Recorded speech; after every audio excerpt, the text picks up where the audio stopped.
Yo, what is going on, guys? I have the biggest news I've ever delivered to anyone, probably ever, for you guys right now. The entire future of the game is about to change today. It's crazy. So we have so much to talk about. Relics, 7 stars, Ascension, so much. So much. I don't even know where to begin. On here, it starts with Relics, but it goes really in depth. So let's talk about Relics a little bit, then let's talk about 7 stars and Ascension a little bit, then we'll circle back and go a little bit more in depth to Relics. So first of all, Relics look really cool. Like, look how sick this Venom is, man. Love it. Love the aesthetic on that. So what are Relics? Relics are a brand new collectible that you can bind to your champions to enhance their abilities greatly. The first type of relic we'll introduce is called Battle Cast, which allows you to summon a striker to help you during combat. Battle Casts can be obtained in different rarities, each offering more benefits to your champions, but all of which gives you access to a striker and at least one other benefit.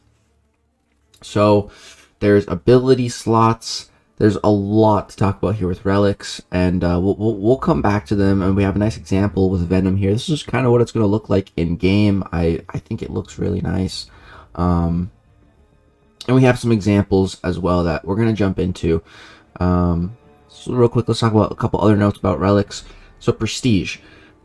And if you look in game right now, and you look on Prestige, it says something about Relics.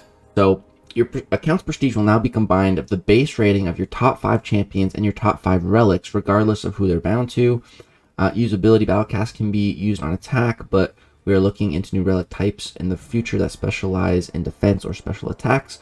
Availability, relics will be usable in some game modes at launch as we gather data on how they impact game balance. We want to roll out relics across all game modes as soon as we can and want to make sure it's done in a balanced way. Look at more information on expanding where you can use your relics in the months following their release. So relics will initially be usable in arenas, battlegrounds, incursions, monthly event quests, side quests, Realm of Legends, and Labyrinth of Legends. And they will not be usable in Alliance quests, Alliance Wars, back issues, Abyss of Legends, and story quests. So I think it's good that it's not going to be usable in Alliance War right off the jump. I think that's the most important area, where it's not readily usable right away. And then we have a balance process. All relics are subject to changes in the future and will be on a more consistent balancing cadence. After 3 months, we will assess the relic's data, and the relic will be open to rebalance in any month following that. So we're going to have to see how that works with relics. Now, this next part is for the content creator program specifically. So today, September 28th, this is going live. And then from October 3rd to October 14th, on the CCP beta, we're going to get access to test out relics, really see how they work, record gameplay, and then on October 5th, we'll be able to start showing you guys about relics. So as early as October 5th, you guys are going to be seeing relics in action, and we'll see what it's all about. And then October 14th, that ends that period. So that's a little bit about relics. We'll go back up and go a little bit more in depth on how they work and stuff. But I really want to talk to you guys about 7 stars and Ascension, because this totally caught me off guard. I had known relics had been coming for a long time, and 7 stars coming has been kind of a meme, kind of a joke for a long time. And I really thought with relics coming that 7 stars were not coming, but I was totally wrong. So let's jump into this. So 7 stars and Ascension, the future of progression. The future of progression in the contest is not limited to relics, though they will be the first for players to acquire. While relics focus on expanding the abilities and RPG elements of your champions, future rarities and Ascension will focus on increasing the top end of power. The details of 7 stars and Ascension are still being worked out, and they won't be launched until sometime next year, but we wanted to share these with you all at once to give you a better look at a whole picture of progression and not just in one aspect. So I think Kabam's doing a really good job here of, telling us this early. Because, guys, stop opening all 6-star shards for now. Please. Which we'll talk about in a second. So, 7 stars, the future of progression. As with the rarities before them, 7 stars will be able to reach new heights for health and attack and represent the absolute top end of what a champion can be in the contest. They will also have new gameplay mechanics similar to how 6-star champions brought adrenaline into the contest. We're still putting the final touches on this mechanic, and we'll share more details at a later date. 7 stars will appear as opponents in November content, then will be available for collection later in spring 2023. So as early as spring 2023, we will have first access to acquiring 7-star champions. And something that is very important to us with the addition of this new rarity is to ensure that we are respecting the existing rosters that players have built. We know that the addition of 7 stars means restricting players' search for many of their favorite champions. So in addition to this new rarity, we're also adding a brand new mechanic called Ascension that extends the longevity of not only your 6-star champions, but also your 4 and 5-star champions as well. So a couple things. I think as early as the next update, we're going to start getting 7-star shards. So guys, wait to open your 6-star crystals until that, so you know you can get 7-star shards. And it should also update the max sig crystals to be awarding 7-star shards now instead of 6-star shards. Okay, and now other thing, when I would talk about 7 stars on stream and everything, I had said, like, if 7 stars come to the game the way 6 stars did, like, I'm done. Like, I don't want to keep playing this game anymore. You know, I don't want to collect a whole nother plethora of the same champions, you know? Like, my 6-star, I'm finally really happy with my 6-star roster, and then this happens. But there's a big caveat here. I said I would be okay with 7 stars if they implemented one thing, and that was basically being able to, like, prestige my 6-star into a 7-star. You know, take my 6-star, add a star level to them, and that's not exactly happening. But we are getting Ascension, which is like that, but just different. So we'll talk about that. Oh yeah, right here we go. So 7 stars. Starting in November with the release of V37.0, you can start collecting 7-star shards whenever you collect a dupe of a 6-star champion. You won't be able to use those shards until 7-star crystals become available next year. And you'll need to update to V37.0 to get 7-star shards. So this is if you look at the current featured 6-star crystal, the timer on that is pretty much once that ends, that's pretty much when, you know, you're going to be able to start getting 7-star shards. So save for the next, let me take a look in game actually what it is right now. So the next 34 days, guys. Save all of your shards, 6-star shards, no matter what, for the next 34 days, which kind of sucks for me because my birthday is within those next 34 days, and I kind of wanted to do a birthday opening, but I don't want to miss out on 7-star shards, so I'm going to probably have to just wait till after that passes. So that's 7 stars and 7-star shards. Now let's talk about Ascension. So this is my favorite thing out of, you know, relics and 7 stars coming. I think this is the most important thing to me and what I'm most excited about. So Ascension is all about respecting the roster that you've created, and I love that Kabam is finally getting this. So Ascension, the future progression, to help players reach the point where they can begin building out their collection of relics and 7-star champions, we are also going to be introducing a new champion Ascension system. Ascension allows players to perform additional limit break rank ups on 4 to 6-star champions. This gives the most active summoners the ability to increase their overall power of their roster. So Ascension will give 6-star champions enough power to boost their strength, will be comparable to 7 stars, and gives players plenty of time to build their 7-star rosters for making the move to be using them more extensively. At the risk of editorializing this to be is by far the most important part of our current progression roadmap and what I am most excited about. If there is anything you take away from this post, it's that we're extending the longevity of your 6-star roster and empowering 5-star, 4-star champions or summoners who are battling their way to the heights of Act 7 and Act 8. The tuning and details on Ascension are still being worked out, but stay tuned. We'll share more information with them as soon as we're ready. So I absolutely love this, man. I absolutely love this. This was my biggest problem, you know, with 6 stars, was my entire 5-star roster became irrelevant pretty fast. You know, like, they're still usable, but for the future of the game, they're really not relevant, you know?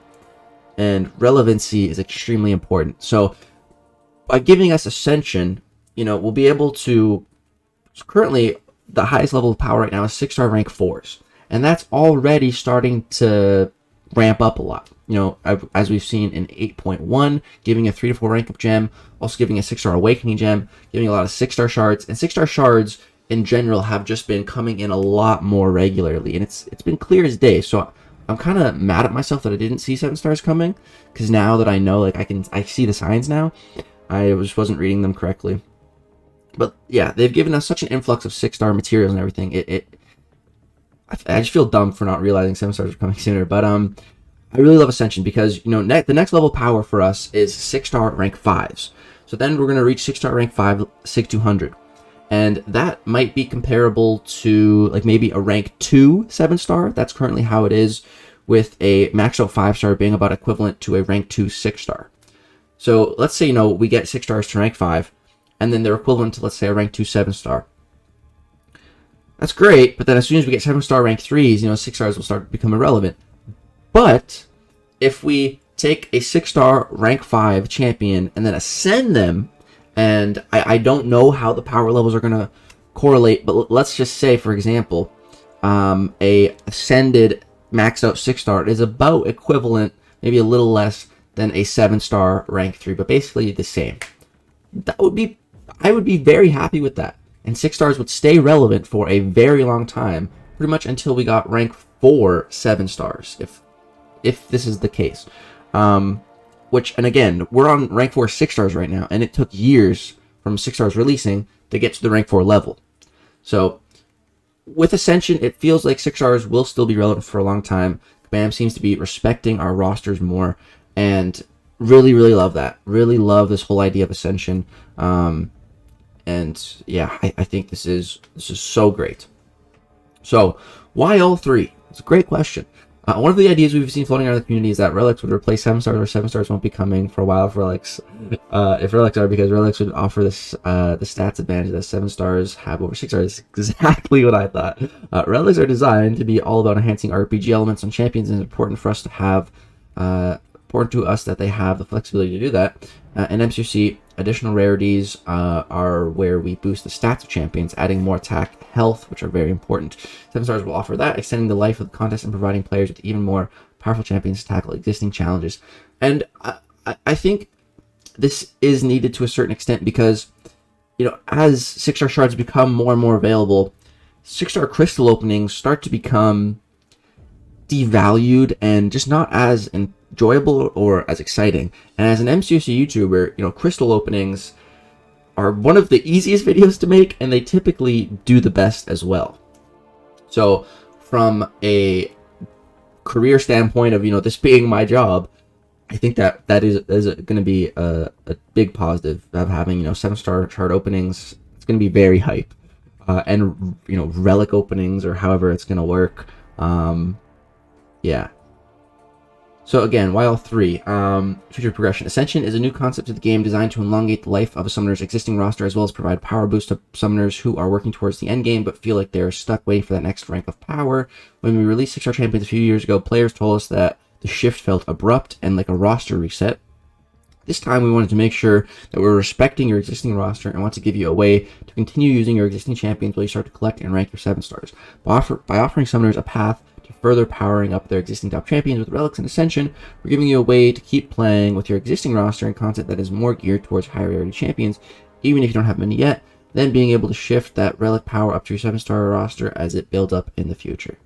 And then we've got some closing thoughts here. So as we grow closer to the release of Relics, and the ability to customize your favorite champions, we hope that you're all as excited as we are. We'll be continuing to give more information on Relics as we get closer to the release date, and hope that you'll tune into some of the content creator program streams, videos, podcasts, and posts as they get to test them out. We'll be watching closely as the summoners player feedback on Relics, 7 stars, and Ascension, so we can make these additions the best way that they can be for all summoners. These new systems are all about giving you more and deeper options, and we can't wait to see what you all come up with. We'll see you in the contest. So I really like this approach that Kabam has taken. It seems so much better to their past approaches. So yeah, really good to see them finally not making the same mistakes again, which is fine. Like, it's totally fine to make mistakes, just don't make the same mistake twice. Learn your lesson from it. So okay, we gotta go all the way back up to Relics, because we can get a lot more in depth here. So,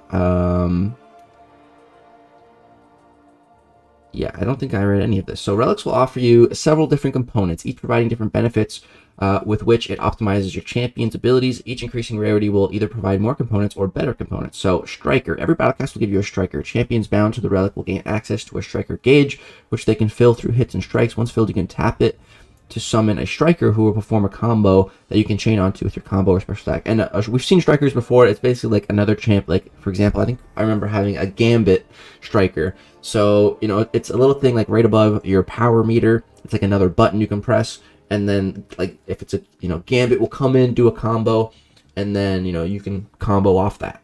Something to that effect. And then we also have an innate ability. So a relic's innate ability can be unlocked and enhanced through duplicating the relic. You know, just like you duplicate a champion, like a signature ability, giving your bound champion even more benefits. Slots will allow you to choose from a subset of effects to optimize your champion with. Ability slots will allow you to inscribe runes that grant the bound champion a relic ability to synergize with their kit. And attribute slots allow you to inscribe runes that improve champions' attributes to boost their abilities. Now, if all of that sounded extremely confusing to you, don't worry, because it all sounded extremely confusing to me as well. I've never played Relics. This is like information overload. I'm gonna need to like see it and play it to really fully get a good grasp on it. So right now, this is a lot, even for me, trust me. And then we have binding the battle cast. So each battle cast can be bound to any champion of a specific class, and some champions will benefit more than others from the available attributes and abilities. Still, all champions of the class can benefit from the striker. So yeah, these are going to be class-based, which is interesting. And you can unbind relics and move them to other champion for a fee. I wish that said for free. The cost of unbinding begins as free. However, frequent unbinding may cause the player to incur unit costs. Every time the player unbinds a relic from a champion, the cost step associated with their next unbinding action will increase by 1. Every 5 days, the cost step is reduced by 1. This is a hefty buffer before any costs arise to allow for experimentation before deciding which of your champions your relic should remain bound to. And we have an example here. Venom's going to be our example. So, Striker Venom. Inflict a bleed vulnerability debuff, increasing the potency of future bleed effects for an X% for an X amount of time. So, and the innate ability here is Symbiotic Bond. For each active unique buff on the champion, inflict an indefinite bleed vulnerability debuff, increasing the potency of future bleed effects by a certain percent. And then we have the ability here, which is Ravenous Strike. For each unique ability on the champion, bleed debuffs inflict by hits land against the bleeding opponent gained X amount of duration and X amount of percent ability accuracy, a max amount of buffs. And then, so this is going to boost up cosmic champions that have a lot of buffs and apply bleeds. So, you know, Venom, Carnage, Null. And then we have another ability here, Merciless Strike. For each unique buff on the champion, hits landed against the bleeding opponent gain critical damage rating and critical rating. So this is going to be able to increase Venom's, you know, crit damage and crit rating, for example. And then we have the attribute here, Fury, Precision, and Cruelty potency up by X% amount for all those buffs. Just increase the potency. It's pretty sick. And then we have another attribute, Bleed potency up, increase the bleed debuff potency. And then we have a mutation duration down. So mutation buff duration and cooking meter charge timer. So for like Carnage, Venom, Venom Pool, the time that it takes to trigger new buffs is going to go down. So this relic specifically sounds like so good for those champions. And like I think we showed this already. Here's what it looks like in game. Looks really cool. But again, this is a lot of information still. Here we have another example. So Striker Venom, inflict a bleed vulnerability debuff, increasing the potency of future bleed effects by X%. This is the Venom battle cast. It can only be attached to a cosmic champion, and by design, it is targeted to boost symbiotes, specifically Venom, Carnage, and Venom Pool. This battle cast gives your champion access to the Venom Striker, which, in addition to extending your combo, will also inflict a bleed vulnerability, boosting the damage of your cosmic champion's bleed effects.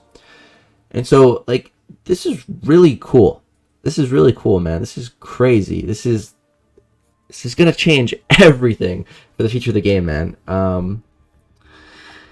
So we have another example here. So Symbiotic Bond. For each unique buff on the champion, inflict an indefinite bleed vulnerability debuff, increase the potency of future bleeds. So this innate ability can be thought of as a relic's signature ability. Unlock and level up the innate ability by getting duplicates of the same relic. And here we have that Ravenous Strike and Merciless Strike that are going to increase the bleed debuffs and increase our crit and damage rating. So abilities add powerful new additions to a champion's own set of abilities. In this example here, Ravenous Strike both ramps up the length of the follow-up bleed effects and the rate at which you can place them. Merciless Strike relies on your opponent already bleeding, but a buff-heavy champion will start landing we'll start to land more and bigger crits, which is really good for the Cosmic class, man. Get my boy Gallon with that. Maybe juice up his basic his basic combos a little bit. And then so here we have the attributes for, increase the buff potency, the bleed potency, the mutation duration, and so attributes offer increased potency, duration, and strength to existing parts of a champion's kit. Here we have some other notes. I think we already did read this part. So it's going to be interesting how it affects prestige.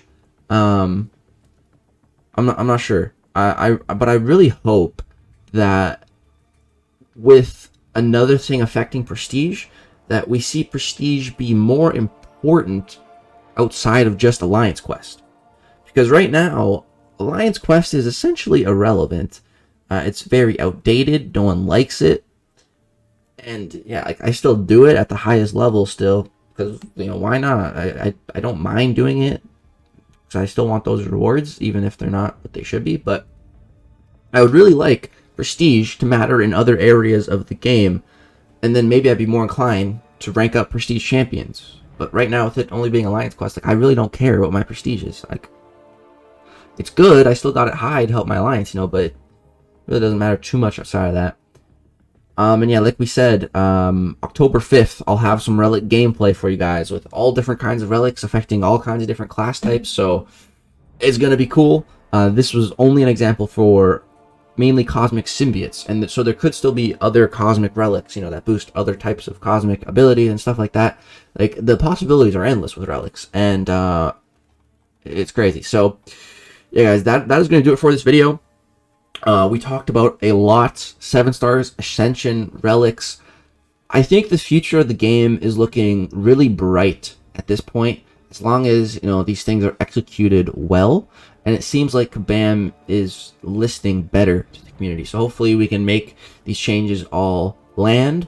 And this adds a lot of longevity to this game. And I can keep making YouTube videos for another 5-10 years on this game. I'd love that.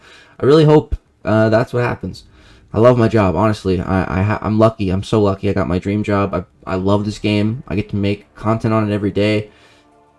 I'm living a good life right now, man. And it's all thanks to you guys. So I'm not going anywhere. You guys are stuck with me.